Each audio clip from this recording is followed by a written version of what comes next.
Welcome to the Solve Crimes with Rick and Gavin podcast. We present cold case crimes that we feel can and should be solved with your help. We provide the facts of the case and the research that we have done. Then web sleuths like you help us solve the mystery and provide the victim, family, community, and law enforcement with justice and peace of mind. This is Solve Crimes.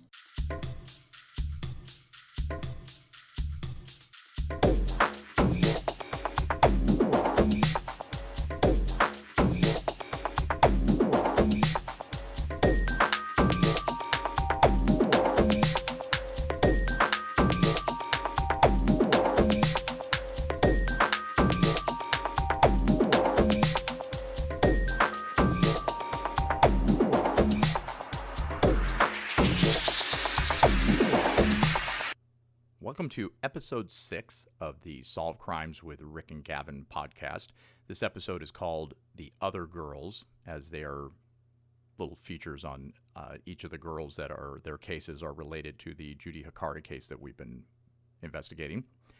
At the end of this podcast, we are going to make an announcement, which is pretty exciting to us. We have some exclusive information, very exclusive information pertaining to one of the girls that we're going to feature in today's podcast. So at the very end of the podcast, we'll make the announcement. So stick around through the end, and we'll let you know what the exciting news is. Hey, Rick. Hey, Gavin. Doing all right? The Other Girls, man. Yeah, Yes. I'm doing fine. How about you? I'm okay. The Other Girls episode. It's a it's a disturbing thing, and we keep finding. I mean, if we had done this episode 2 weeks ago, there would have been one or two girls missing out of this list because we're finding them as we go. I hope we don't have a volume some 2, help from, but we might.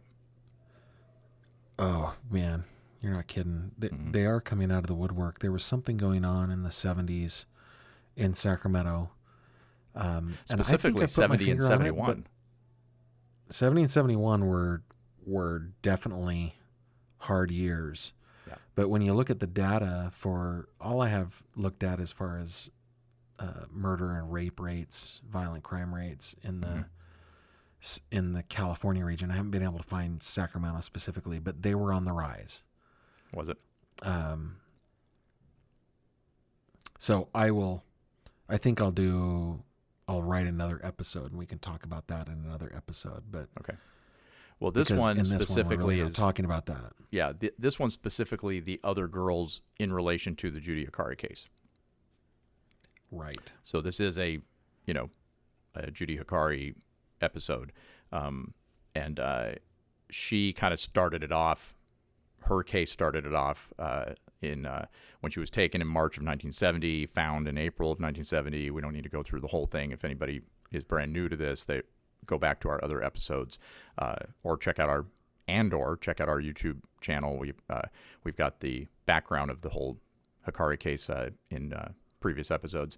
So with these other girls, they are, I think you could easily make a case that they are all tied together, or that they're all not tied together. I mean, there is a lot that connect them, whether it be evidence or type of death, that kind of thing. Well, people who tie them together now are following the trend of what happened back then. At least 4 of them were tied together by news reporters back then. Right. So there's enough similarities between all of the cases that one could easily make the case that it could be the same person or a couple of people. Right. I mean, we've thrown in 2 that 2 of these there is no murder, nothing proven. There's no body, there's no crime scene. They're That's just true. Gone. But they fit the profile, and they've been connected to Judith Hakari somehow or another. And specifically, we're talking about Donna Lass, but which was the next case on our list of the other girls after Judith Hakari. So hers was in September of 1970. And she was the reason why she was connected so quickly to Judith Hakari, because they weren't Judy was taken in Sacramento and Donna Lass was taken in South Lake Tahoe, but it's generally the same region. She fit the same description as we've discussed in other episodes. Petite, in her 20s, brunette, and another connection there was that she was also a nurse. So when that happened just a few months later, know what they look like, if you want to know what they look like, go to our YouTube channel, or to our website. Yeah, you can see it. But they're very similar in the way that they look, the way that they're built. Maybe what we should do here, Rick, is before leading people on for too long, let's just really quickly list the other girls, right? Okay. So beyond Judy Hakari, the next one, like you said, is Donna Lass. Mm-hmm. The one after Donna Lass is a woman named Nancy Marie Benalik. Right. After Nancy, and that was 1 month later after Donna. Yeah. And then a month later after that was Carol Beth Hilburn. Right. And then there was a gap, right? But so the we next think. One, we don't know for sure. Yeah, they're probably. Man, that's a horrible thing to think about. But there are probably other women. Right. Then there's a woman named Betty Clower, mm-hmm. and finally on our list of 6 women here is Susan Marie Lynch. Yes. So if you're listening to the podcast, and you're driving your car, don't do anything. But if you're at home, pause. You can find all of those girls. Yeah. You can go to our website and check it out. Right. So we'll just briefly go through and explain each scenario. And so Donna Lass was, she vanished. There's no crime scene, no body to this day. 50 years later, there's nothing. That's correct. The one thing that makes her case a little unique to all of the others, really, is that a male called. She was a nurse for one of the casinos just over the California border in Nevada and South Lake Tahoe, and a male called her the casino that she worked at and essentially called in sick for her. Right. Right. Said that she was out of town? Is that what he said, or she needed to go out of town? There was some emergency. Right. And then that's it. That's it was all like he was buying time. Right. And so that brings up, did he know her, and he knew where she worked, and it could have been that he followed her from work. Casinos have mm-hmm. Unsavory clients, and she had worked a late shift. She had a schedule. Yeah.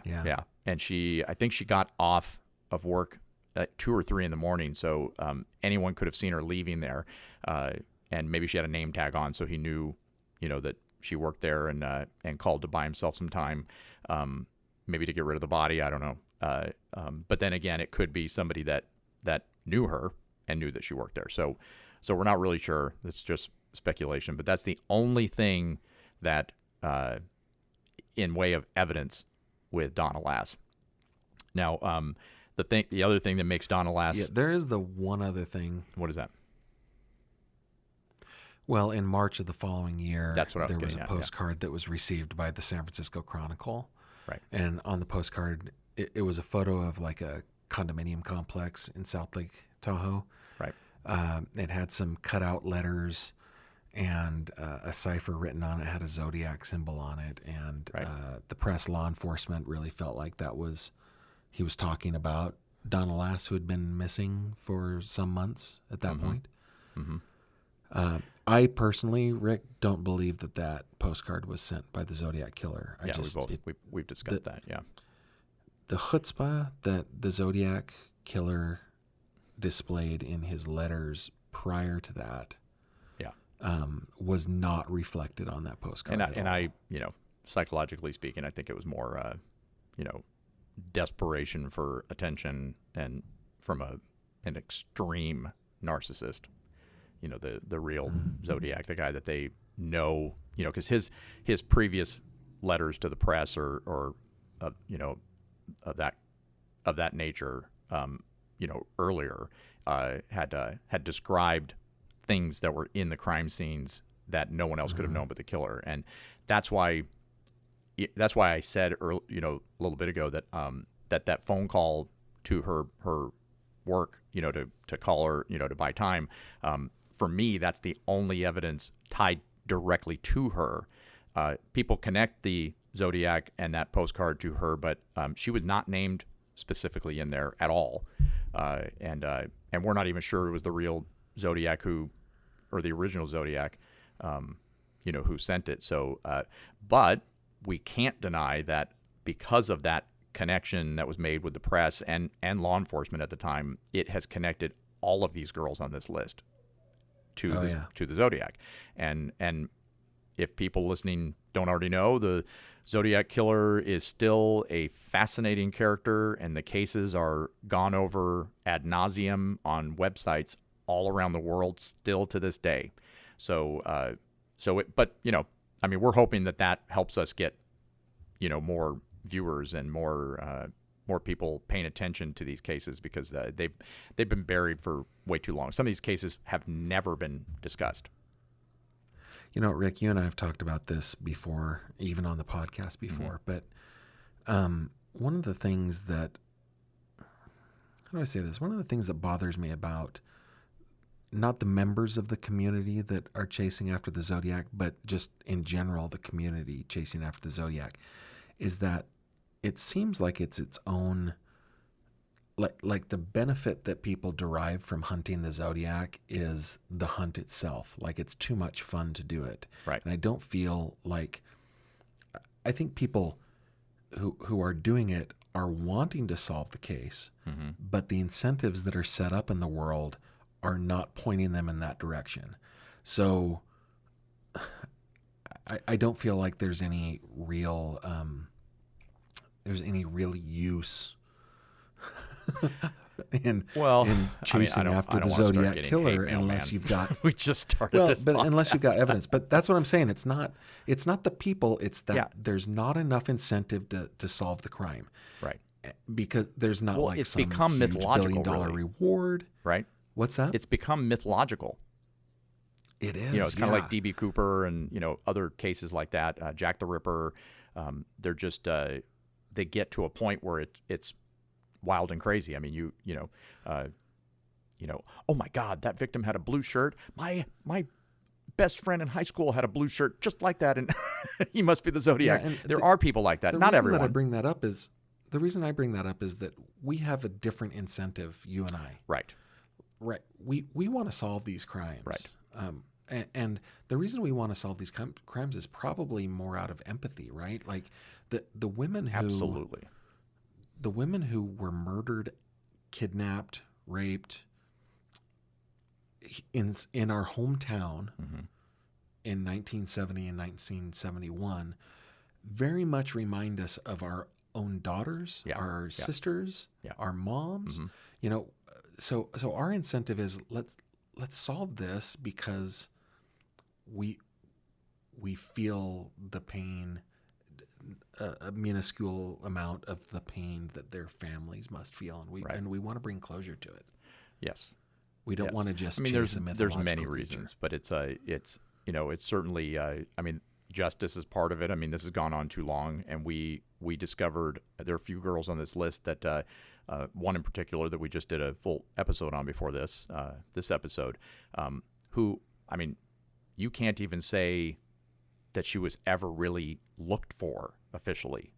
The press ignored her, and we're baffled by it because she wasn't an unknown to the community. She was actually, so she was well known to the community, right? And we'll get to that case, but it's that is part of what we're doing here is kind of bringing these cases back into the light, or into the light for the first time in that case, because we are finding, I mean, look at all these cases that are being solved, the Golden State Killer, and there's so many more that aren't, as prevalent in the public eye and in the press, but they're happening all the time. Law enforcement is abuzz with all these, old cold cases that they're finding. Ooh, we have DNA on that. We can upload it to, GEDmatch and get, maybe get a hit. And so a lot of these cold cases are finally, being reintroduced, and we're not privy to that information on these cases. So we're presenting them in a different way, and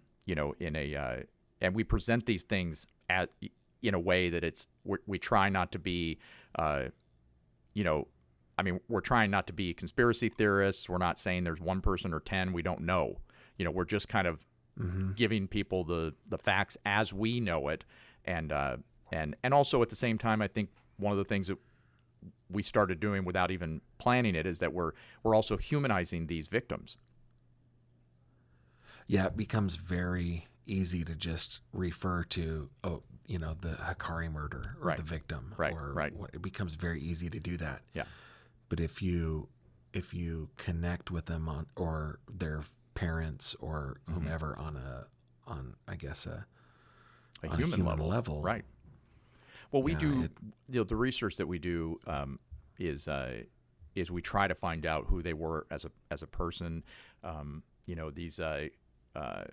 These aren't nameless, faceless people. These are real people. Like with Judith Hakari, we learned a lot because of quotes from her father, that kind of thing. We kind of learned what kind of, young woman she was and where she was headed. And so a lot of these cases, so that's kind of what we're trying to do. And it is different from the Zodiac cases. But I will say that we appreciate the Zodiac community. We've been approached by Sure. two guys who run Zodiac websites in Europe. And they've been extremely helpful because they did their own research on some of these cases that we're talking about, and have given us some valuable information, stuff that we didn't know, that Some they had terrific clues. Yeah, so we definitely appreciate that. And like I said, in a lot of ways, I'm glad that there's a Zodiac connection because it means there's more, eyeballs on this case and more people helping eyeballs us. on that. We tried really hard not to just take what we found online as gospel, as the way things were. Right. And there are several things that have been posted online that we can't verify. We don't know where they came from, and so we haven't talked about them. Yes. But some of those people are reaching out and are helping us to find the source of those reports. Right. So about a month after Donna Lass went missing, there was another girl back down in Sacramento. She was a court reporter, so she was not a nurse like Judy and Donna were, but she was a professional. She was engaged like Judy was. Her fiance worked in the Sacramento DEA's office. She definitely Her name was fits Nancy. the physical descriptions of. Oh yes, yeah, same size, same weight, same coloring. Brunette. Her name was Nancy Benalik. Right. I've heard some people pronounce it Benelak. In fact, that's how I pronounced it first. But But I think it's Benalik. I think it's Benalik. Yeah. So, unlike Judy's case, she was not abducted. She was murdered in her second floor apartment in Sacramento, and In a violent struggle. very violent struggle. It was clear that she fought back because we had actually read somewhere that Judy was raised to kind of give in to someone who's robbing you or something like that. So we think that she kind of went along fiancé, willingly. Ray Willis had said. Right. Yeah, he had said that she had been taught by a professor that it was in her best interest to comply. Like that's the statistically best way to stay alive. Yeah. So we believe that she just kind of went. I don't know where he got that info, but clearly No, Nancy, that was a normal thing back then. Yeah. I was watching the documentary on the Golden State Killer, the HBO documentary, and that was what 78, 79, right around in there, that one of the detectives who was a female told the women that they had gathered around, if he came into my house, she was talking about the East Area rapist at the time. If he came into my house, I would shoot, and I would shoot to kill. And she encouraged everybody to do that. That was like brand new voodoo for people to hear. Right. In 78, 79. Yeah. Right. Yeah. Yep. So, well, but Nancy clearly didn't come from the fought. school of giving in, which was, good on her. So who knows if it was the same perpetrator and he was trying to take her and she didn't go. But anyway, regardless, he ended up with the knife in his hand, and she fought. So there was a lot of blood. And in those situations, in crime scenes, it's very common for the perpetrator to their hand, as they're thrusting, it slips down and gets cut on the blade. And they were, I mean, this is great for 1970. They were able to isolate a different blood type than the victims. And so they do, what we understand is that they do have DNA from the killer. His blood was left at the scene. He had broken into her apartment through a front window, I guess. But yeah, and he exhibited a fair amount of determination in order to get in there. She didn't live on the first floor. He had to climb up like a gas meter, a fence, up onto a balcony in order to get in. And it happened very late at night. It's kind of odd that no one heard anything, or at least we don't know that someone heard anything, because she was actually last known to be alive. I guess she was on the phone with her sister or a friend at like 11:30 p.m. So it happened after that. Yeah,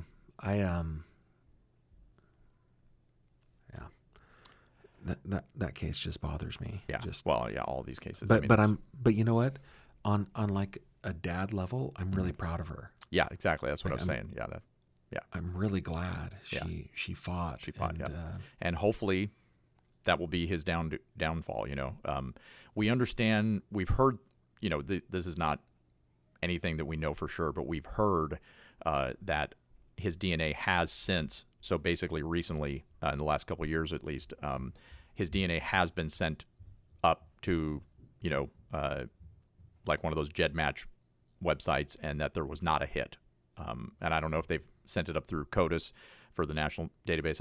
I would assume they had, but as far as we know, there was no match. That's what we've heard. Because that's the other, you know, if we really think about this, that's something that all of these cases have in common, other than the one that we'll talk about that was actually solved. All of these cases never had a name. There was never a suspect named in any of these cases.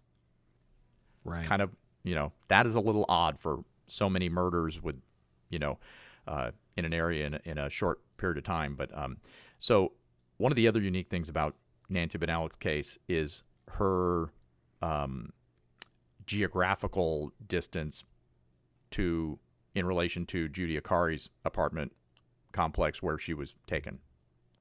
Right. So you can go to our YouTube channel. Rick did a really good short video. It's 1 minute and 6 seconds long. Yeah. And it is him driving from Judy Hakari's apartment building over to Nancy Benalik's. Right. And in, you know, Sacramento traffic, took him about 1 minute. Yeah. It would have, I mean, if you walked it would be less. And if you stand on top of a second floor of either apartment, you can see the other one. It's really eerie how close they are. And I felt doing that video with a drive between the two would give people a sense of how close those apartments were. And it, you know, that doesn't mean that they're related. I mean, it's certainly interesting, and it certainly raises an eyebrow. You know, it. And if I lived in that area, yeah, in 1970, I would be moving fast, right? Because right. Well, both those apartment buildings are still there. People are living in them. So, you know, but that was a very, you know, there's so many, you know, intricate pieces to each of these stories that connect them or don't connect them. You know, it's just, but again, we're giving all the details just that we know of, so that it may jog someone's memory or you know, that kind of a thing. So, so after Nancy Benalik, right, was Carol Beth Hilburn, correct? Yeah, and that was 1 month later. It wasn't even a month later. Mm-hmm. Yeah. Yeah, it was like 3 weeks later. Right. So Carol Beth Hilburn was a young woman, 22 years old. She is from Santa Rosa, California, but she had spent some time in Sacramento going to school to become an X-ray technician. So she knew Sacramento pretty well, and while she was in school to become an X-ray technician, she even worked at a couple of bars, right, or clubs. I don't know how to describe them. In newspapers they called them card rooms. Right. So they were bars. Yeah. She was working in another bar down in Santa Rosa. She came up with a friend to Sacramento. Mm-hmm. you know what's different about Carol Beth Hilburn is she was married. She wasn't single or engaged. She was estranged from her husband, but we understand it was a amicable thing, and she was living with her sister at the time. Yeah, you're using the word estranged because everybody else used that word estranged. To me, that sounds like they're fighting one another. Okay, so they were separated. They weren't, right? They were separated. Yeah. In fact, she visited him on the way up to Sacramento with her friend. Right. So, but they were separated. She was on her way to a divorce, likely. And she went up to Sacramento to visit friends from when she had been going to school up there. Yeah. And the bar that she was last seen at, she had worked there previously, so she was hanging out with former friends that, she had worked with. And that particular place was known in Sacramento to working musicians because people would do a gig somewhere in Sacramento, and then they would go over to this place. It was the 40 Grand Club. They would go over there and hang out with all the other musicians, and they would get up and jam, until, this is before the 2 a.m. curfew, way before. So they would jam all night, 3, 4, 5 in the morning sometimes.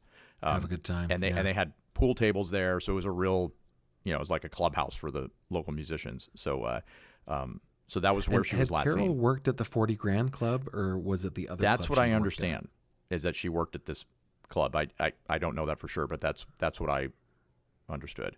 So I also read that club was known, or maybe it was the other. Dang it, I should have this in front of me. But in news reports, they talked about how one of the bars that she visited that night was known as a biker bar. And I don't know that mattered, other than they probably looked at the local motorcycle clubs. Could have been the same place. Could have been all those things. But regardless, she was last seen, I think, at like 4 or 5 a.m. It was very late. And so I don't think there's any reports as to if she left with someone or anything like that. So, but she left the building, and then the next day she was not with the friend that she came up to Sacramento with. Right. And so she was found the next day about 6 miles away. She had been bludgeoned brutally, from what I understand, to death. And then, although she did have a cut mark across her throat, but I don't think that was the listed cause of death. And she was basically, I've been to the location and where you would pull a car up to, because it's even 50 years later, it's still a field, which is interesting. Yeah, that part of Rio Linda, it's like the southern border of Rio Linda. Yeah. Rio Linda now is still what Sacramento was kind of in the 70s. Right. Yeah, so when you go there, it's kind of like going back in time. Yes. So from what I understand, she was taken out of the car and dragged, she was nude, dragged 30, 35 feet and basically discarded in some high weeds. So pretty amazing that she was found so quickly. But there were a lot of fishermen that had to went do into that area. It was the weekend. Yeah, right. And that's a place where fishermen kind of park their cars and then they go fish. One of the major differences besides being married with Carol Beth Hilburn was that she was not a brunette. She was the first in these that was not a brunette. She's described as strawberry blonde. Yes. But she was a young, attractive woman. And if you go to our website or you go to our YouTube channel, you can see a police sketch of what she was wearing that night. And the reason that I bring that up is none of these things were found again. Yes. So, and that's always, as you know, more interesting to me than what is found, because it means if there's something missing, it could still be with the killer. It could be a trophy. It could be found. Yes, it can be found. And those are the things with these old cases that we're clinging to, because they're, even though she was found nude with her panties around one leg, the coroner's report said that she was not raped. So we don't have that kind of DNA. I don't even know if they were collecting it back then, or knew how to collect it. But and we don't have blood because they don't believe that was the crime scene. So the crime scene was somewhere between the club and where she was found. Could have been in the car. But the guy took. Let me describe what she was wearing. Oh, okay. Real quick, just so she was wearing striped, flared pants, like bell bottoms. Mm-hmm. She was wearing a black jacket from the Capri Lounge in Santa Rosa. So on the front right, it said Santa Rosa. On the front left, it said Carol. And on the back, it said Capri Lounge. Right. She had a purse on, or she had a purse with her that was, it had fringes, like leather fringes. So it's hanging probably off the suede or bottom of it. leather. Yeah. Yeah. And she was wearing suede boots. Okay. When she was found only with her underwear around one leg, one suede boot, and one like slipper style sock on the other foot. Right. And that was it. Yeah. So that could be fringe that purse, somebody kept that jacket. Yes. They are still out there. You know, I mean, we're hoping Yes. the evidence wasn't destroyed, but and it does bring up. I've said this before. I probably not on camera or on mic, but I've noticed that there was a pattern of in a lot of these cases that one shoe was missing. Yeah. You know, Judith That was the way Hakari, with Judy. yeah, and with Carol, and and there were others on this list as well. And it's I don't know if that's a pattern. It's kind of an odd piece of information. You know, I mean, it definitely is different. Yeah, but if you're listening to this, Yeah. and Grandpa dies, and you go to clean out Grandpa's house, and you find a collection of creepy single old uncle. shoes. Yeah, and Yeah. there's a bunch of right foot shoes or whatever. We haven't actually figured that out. Maybe that's We don't know which another ones clue. they were. Yeah, Right, but it is interesting. I mean, that's why we've listed the shoe on Judith Hakari's case page on our website, which we try to keep very current for these cases. So it's just another observation. You know, we're hoping that something gets jogged by that. So just like with Judith, we're assuming since the purse was not found that her driver's license is in there, some type of a wallet, that kind of a thing, personal items. But, so those are things that we want to put out there that if someone sees them, could very well be the connection that we need to identify a suspect. The next person on our list here of the other girls is somebody we've done a video on. Her name is Denise Anderson. Mm-hmm. Denise was a well, how did we find her first? What's that? We didn't even have her on our list because there was zero press about her. We were given her name by a high school classmate of hers. That's which is right. exactly what we've been hoping for. She may not have given us a suspect or a clue we didn't have, but we like that it goes the other way too. This woman saw one of our videos and said, "Boy, I would really love for you to look into the disappearance of my old high school friend Denise Anderson." And we went, "Who?" But she definitely, even though there was no crime scene, she fits this profile. We had that same kind of moment when we discovered Judith Hakari, where we're like, "Hey, what? Yeah. What?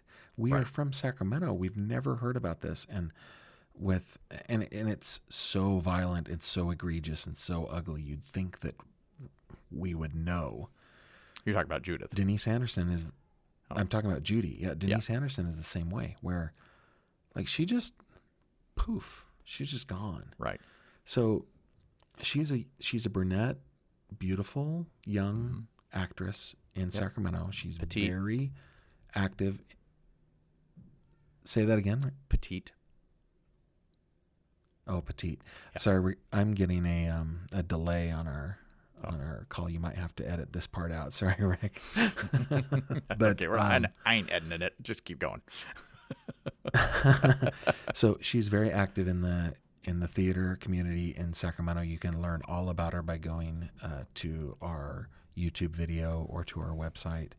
Or to episode 4 or 5 of this podcast. Yes. It was actually like the last episode, right? It was, yeah. So there she was. She fits the physical description, and she just completely goes off the radar. She's completely gone. In the morning, her roommates saw her. In the afternoon, she wasn't there, and yet all of her stuff was. And what's creepy and scary, again, being fathers, that's it. That she was there and then she wasn't. There's nothing else. There's no phone call. There's no activity in her bank account. There's no sightings of her. No communication. No body. Nothing. To this date. We recently, with the help of Denise's classmate, found her mother's obituary, and it feels like Denise was an only child. Mm-hmm. Her mother died in 2016, so very similar to Wilho and Evelyn Hakari. She went 45 years not knowing, what happened without her daughter. In the case of the Hakaris, they knew what happened with her, but in Denise's case, her mom spent another 45 years on Earth wondering what happened to her daughter. Right. And when we looked into this... The only thing that we know that... Yeah. Go ahead. Well, the only thing that we know that is missing is a wig. She wore a wig because she had long brown hair, and she wanted, I guess, sometimes to make it appear shorter, so she wore a wig. Right. Everything else of hers, her car, her purse, her belongings, clothes, all of that was left behind. Yeah. So we've been speculating. I mean, when we first found out about this case, first off, we were shocked that there was no information on this case, and we did a deep dive looking up newspaper articles and those kind of things, and we just came up with nothing. So what's difficult about being 50 years later, or 49 years later, is that we're both going, we have questions, like why wasn't there this and why wasn't there that, and so her mom passed 4 years ago, and so we don't know if she raised a stink with the authorities or tried to get press or walked around putting up posters. We know none of that, and we've put the call out, and I want to do it again. We would love to identify and speak with Denise had 2 roommates at the time. We would love to. We don't even know their names because there's no information, but we know there was 2, and I would love to speak with. She had this great, career as an actress in the local theater groups, and we know how close those groups are. I mean, you spend a lot of time with these people, so I find it hard to believe that none of them were actively looking for her, So I don't know. So anybody who was in the troupe at that time, and you had mentioned that at that time Tom Hanks was going through there, right? Yeah, she was a resident actor at the Eaglet Theater, and the Eaglet is now part of the Sacramento Theater Company. The Eaglet is a launching pad kind of theater, and it was the resident theater of Tom Hanks at roughly the same time. It wasn't exactly the same time. So but, I'm saying this was a girl that was going somewhere. That Tom Hanks was involved somehow. just to get everybody, it's hard to believe that. We but cannot tarnish America's sweetheart. That's right. Okay? That's true. We can't. But, and actually the real just angering part of this for me is that nobody mentioned this anywhere in papers or news for 2.5 years. Yep. And prior to that, 2.5 years. She was in the paper all the time in the theater section. And in fact, 5 days after she went missing, they posted a picture of her in an upcoming play with her name in there and everything, with no mention. This is 5 days after she went missing. No mention of her disappearance. I mean, it's just craziness. Yeah, that was when I made that connection, and I got the math right on that one. If you go back and watch the video, I said 17 months. It wasn't. It was like 30. Right. It was a long time between the time that she went missing and the time that anybody cared to talk about it in the press. Right. And I'm not like the Hakaris got tons and tons and tons of press, and I think you're right, Rick, when you say that they got that because there was a crime scene, first of all. And secondly, there was a second crime scene. She was found. Right. And it was brutal and it was very graphic and it was salacious. Yeah. Yes, it was salacious. Yes. In Denise's case, she just kind of disappeared. However, I also think that her parents, Judy's parents, were good at keeping their daughter in the press. You know, not only that, her dad's quotes really helped us to understand who Judy was. Yeah. And who he was. Yeah. You know, it was, I had a conversation on the phone with a person who is a personal friend of Bill and Evelyn Hakari. She's an older woman now, and she hails from their country of origin, right? She's from Finland, and she talked about him and told me all about him. And while it was fun to get to know new information, I don't feel like I knew Bill any better after that conversation than I did before, because he was so good at communicating in the press. Right. So, and that's why it's so frustrating that we don't know what Denise's mother did or didn't do. We don't know any of that. You know, I would imagine. Come on, like she did something, but. And for crying out loud, she worked, not Helen, but Denise worked in the theater. There's so much promotional talent in the theater. Yeah, no kidding. Crying out loud. Yeah, exactly. Yeah. And she worked at Wells Fargo. It wasn't like she was not connected to any other people, you know? Yeah. So it's just fascinating to us that, you know, I mean, I did ask you, you know, because you're the one that, you're the guru of seeking out and finding articles on these cases and these individuals. But I had asked you, you know, what else was going on in Sacramento or in the world at that time, and you know, during that time when Denise went missing, you know, you were saying that there's a lot of stuff about Vietnam and you know, it was a very I mean, clearly that's a huge thing going on in the, you know, with the U.S. being involved and all of our, you know, how many troops, you know, had families here. So, but I don't see how that would completely keep her out of the press. I just don't.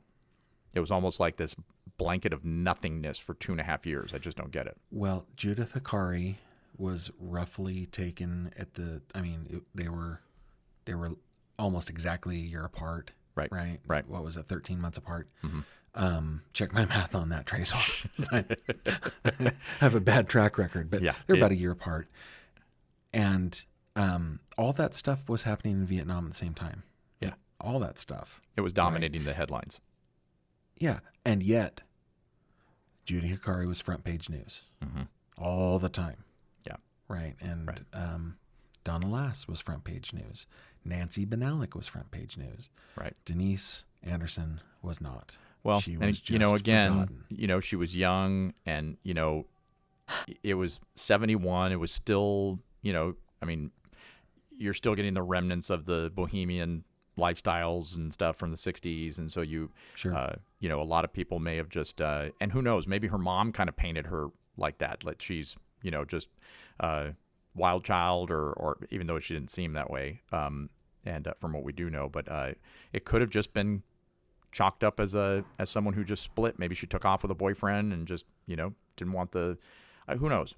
I mean, that's the only thing that makes sense. Well, I'm hoping to talk to some of her classmates. We are in touch with one of her classmates, the one who brought this case to our attention. Right. And she's been extremely helpful. Yeah. I'm hoping to talk to a couple of more. Yes. To kind of understand who she was. That'd be great. And try to bring this case more light. Right. But anyway, yeah, that's Denise Anderson. And if you want more on that, please go listen to the previous episode or check out our YouTube channel. Yeah, and we have a case file on our website as well.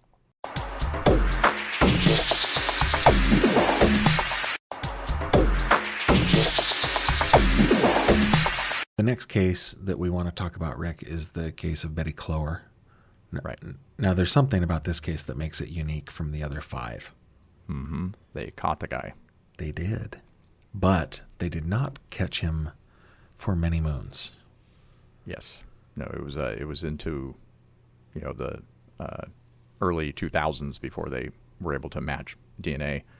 And it wasn't until 2008 that he was convicted, right? Convicted, yeah. So what is that? Check my math. 47 years. Yeah. No, that's not even close. Is that right? 37 No, years? it's not. 37 years. 37 years. I'm really bad at You're scaring me math on because the I always fly. thought you were better at math than me. Well, I heavily have With a depended calculator on in your hand? calculator watches in my youth. Exactly. I totally knew that. So Betty Yeah. Clower. This one, they were caught. Now, I will say that another thing about this case is that someone told us about this case. It was another one that we were turned on to, fairly recently. So from the Zodiac community. Yeah. Right. So talk about this one. She was originally from Oregon, right? Yeah, she was from Oregon. Her family is from Oregon. She was 21 years old. She had a small child. And from what I understand, she was a beautician. Okay. And she went out clubbing. They probably didn't Do you call know it why that she was in back then. Sacramento? Because she was living here. She was living here. I don't know what Right. brought her here. Okay. She was living here. She was working here. And Yeah, she had roommates. you know what about this case is she was, I don't know why they brought this up, but she was on social welfare at the time of her death. That was brought up. So Okay. it's not like she did not come, well, I don't know what she came from, but she was not a middle class person. She was a struggling single mom. Mm-hmm. Dang it. Sorry, man. And she was living in an apartment, sharing it with at least one roommate that we know of, which, I Right. don't know if apartment buildings are a connection, but that could be as well. I just thought of that. Yeah, yeah.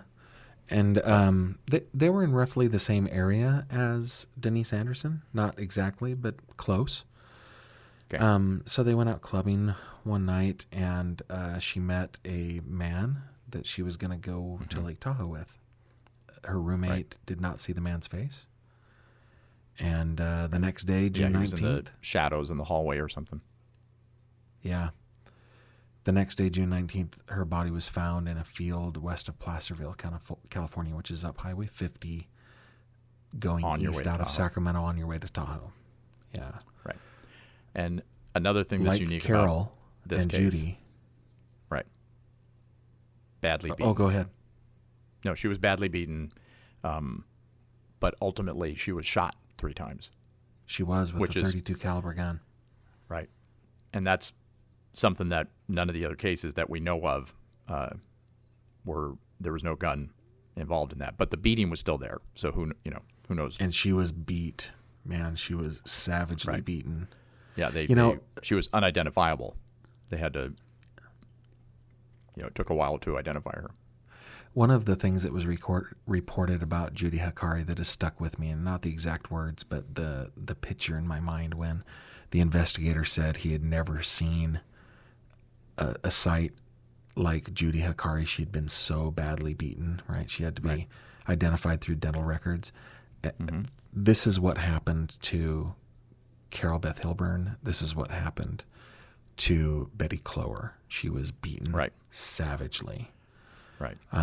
And she was shot in the head 3 times. Now, Yeah. in about, 2002, there was a DNA hit, right, Rick? 2002, they reopened the case because Gotcha. of all the advancement in DNA technology. They reopened the case in 2002, and then I think it was 2003 they made the hit. And I think he was in jail already for other crimes, for different For other things. murder. For another Was it? murder. Okay. So Yes. so he was already in custody, and so they were able to match his DNA, and I think they filed charges against him in 2005, and then in 2008 the verdict came down and he was convicted. So Yeah, one of the things that I learned in reading about this case is that inmates that go in to the penal system are required to provide a DNA sample. So that's a requirement once you've been convicted. So it was because of that. And we've conjectured, right? And we've conjectured between the two of us about whether or not his DNA has been, compared to other crime scenes of these women on our list here, and we're not sure. We hope that would be a thing they would do, but we're not sure. So if that hasn't been done, that'd be a great thing to do, because there are similarities with the beatings, and so. Yeah, his name was Philip Arthur Thompson. So he's officially a serial killer. He's been convicted of 2 murders. Right. So there could be more. There could be, yeah. Yep. Oh, Betty was a brunette. She was in her 20s. She was petite. Right. She was the same. Same. Yeah. Yeah. Yep. Right there. It's just like this broken record now. Yeah. Okay. So the last case, as we approach an hour of this podcast, Rick, is the case of Susan Marie Lynch. Yes. You want to tell us about her? Susan, again, 20s. She was not a brunette. That was one thing that was a little different. But she was definitely petite, in her 20s. Same kind of a description. And she was labeled by the press at the time as a transient, but really she was just. She's from San Diego originally, but she's been free hitchhiking. Spirit. Yeah, hitchhiking up the coast. Santa Cruz, Grass Valley, and those are very, again, I can use the word bohemian, but it's, that kind of a thing, hippie type, culture where you have friends there and you kind of come and visit and then you leave and you come back and that kind of thing. And the speculation was that she had been in Santa Cruz and was on her way back up to the Grass Valley, Nevada County area, and she was in Sacramento. And again, another connection is bars. She had been to a couple of bars, right? So, so her fate, like these other girls, several of the other girls on this list were she was beaten, to the point where, we're not sure, but the killer may not have known, that she was still alive.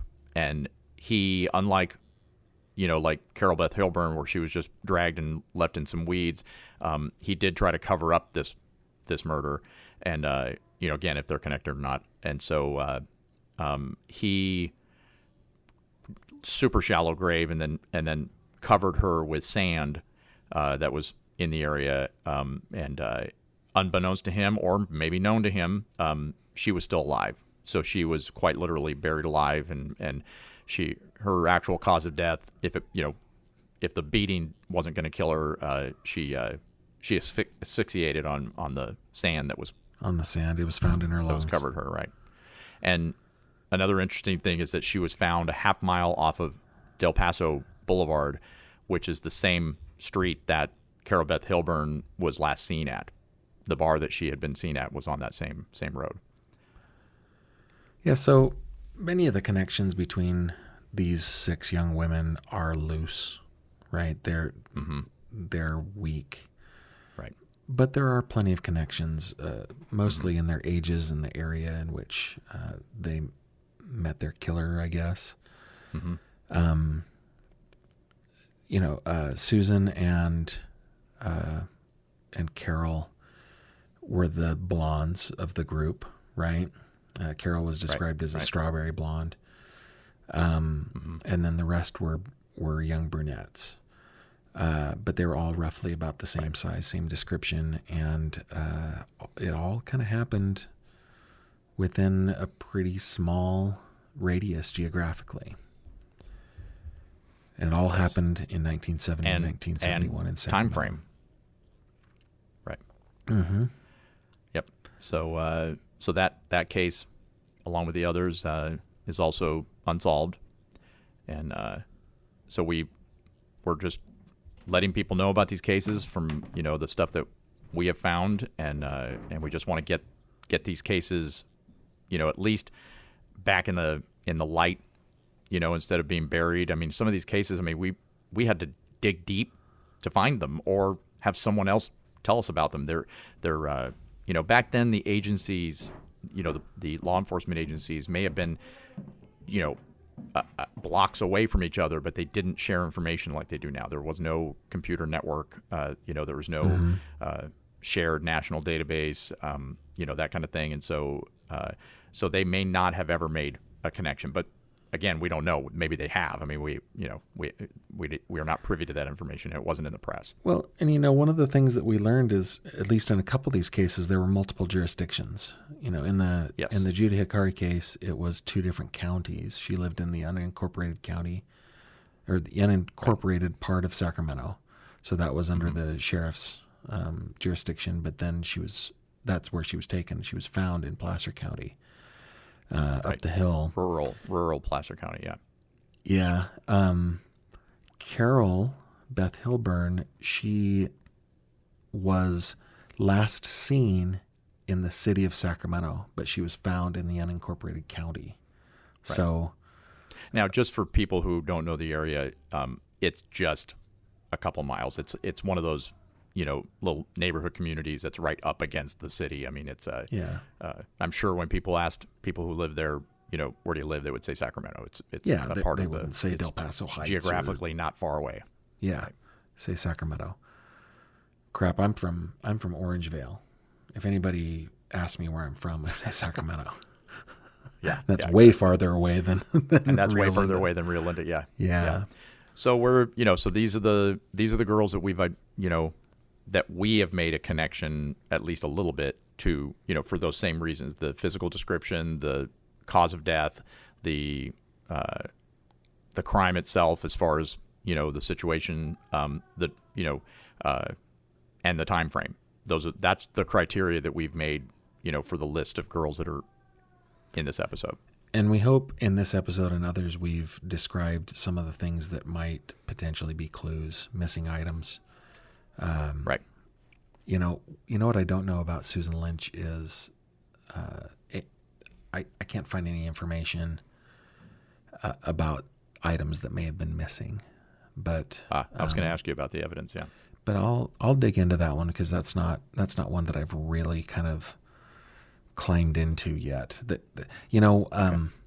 When, at least for me, so I should talk about myself, not when a person. When I find out about something, a case, and I decide, okay, I'm going to take step one. I'm going to find out everything I can about the case that has been reported. Man, I go into like a 3 or 4 day dive. I know you do. And I don't. I know you're in it when I start getting like text after text after, dude, look at this. Dude, look at this. Yeah. Because you're in the thick of it. And Susan Lynch is one that, as I've read, I mean, I don't even know. I've probably read 180, 190 newspaper articles at this point, just about Judith Hakari. Right. Susan Lynch is always listed in those articles that happen after. As a related case. July, August, 71. So yeah, It's a related case. I haven't really kind of dug into hers. I've obviously dug into Denise, and I'm starting to dig into others as well. Right. And we're building a pretty compelling page, case page for Carol Beth Hilburn. Yes. We are fortunate that we have plenty to go on. I would love to hear back from listeners. If you guys can hop on our website and give us, there's a form that we call it a clue tip form, right? If there are things that you want us to dig into, or think this is the direction you guys should go to get more information, we would really appreciate that. Right now, we are not, even though almost everything we've done is surrounding Sacramento, we just thought that was a natural place for us to start, but we're not pigeonholing ourselves to the Sacramento region. I mean, we're more looking for cases that resonate with us, that we feel that we can, that hasn't gotten enough attention as far as the cases go. So we'll be covering. It doesn't have to be just from Sacramento. Right. But on the cases that we're working on right now, we've done several, 3 so far, Freedom of Information Act requests for, for the police report. We're looking at getting autopsy reports to see if we might get a little bit more from those.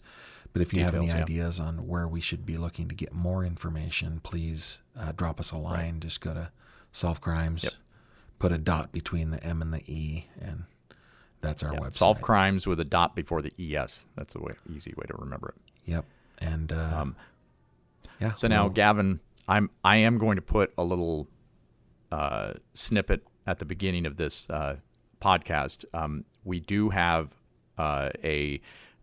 some incredible news pertaining to one of the cases that we just spoke about, and so I'm going to put a little teaser at the beginning of this and let people know that we're going to announce it. So this is it. We were contacted by Carol Beth Hilburn's birth daughter, Dude, who we did not know. Came out of nowhere. It was, she. We didn't know she existed because she had been put up for adoption a couple years earlier, and so it came, like you said, it came out of nowhere. We're like, Carol Beth Hilburn's what? So we have been fortunate enough to have many conversations with her. We're going to be doing an interview with her, exclusive interview with her, and she's given us already, some exclusive photos, information about Carol that we never knew, and so we're going to be doing an interview with her. In the next episode, we'll do an episode about, her birth mother, but we're going to have some. I mean, it's pretty exciting. We've got, we're going to hear from her birth daughter she knew she was adopted and was able to meet some of the of her relatives, her aunt and her, her birth mother's husband, who is not her birth father, by the way. And she was able to speak with them and learn about her. So we're going to hear right from her directly, like the type of person that Carol was, which we couldn't have known. She did a lot of detective work herself, right, to try to find her family, and she's learned a lot about her mom. She didn't know her mom, right? But she's learned a lot about her, and she's willing to share that with us. So we're excited to share that with you. Yep. So we are going to be recording that interview shortly, and then it will be in an upcoming episode, which we hope will be out fairly shortly after this one. Yep. Okay. So stay tuned. I think that's where we end it, huh? Yep. Thanks for listening to the Solve Crimes with Rick and Gavin podcast. Please subscribe to stay up to date with the cases we feature. Don't forget to subscribe to our YouTube channel, Solve Crimes with Rick and Gavin, for more details and visuals that we can't provide here. We're also on Facebook and Instagram. If you have information on this or any of the cases that we feature, or if you'd like to join the discussion in our case forums, please visit solvecrimeswithrickandgavin.com.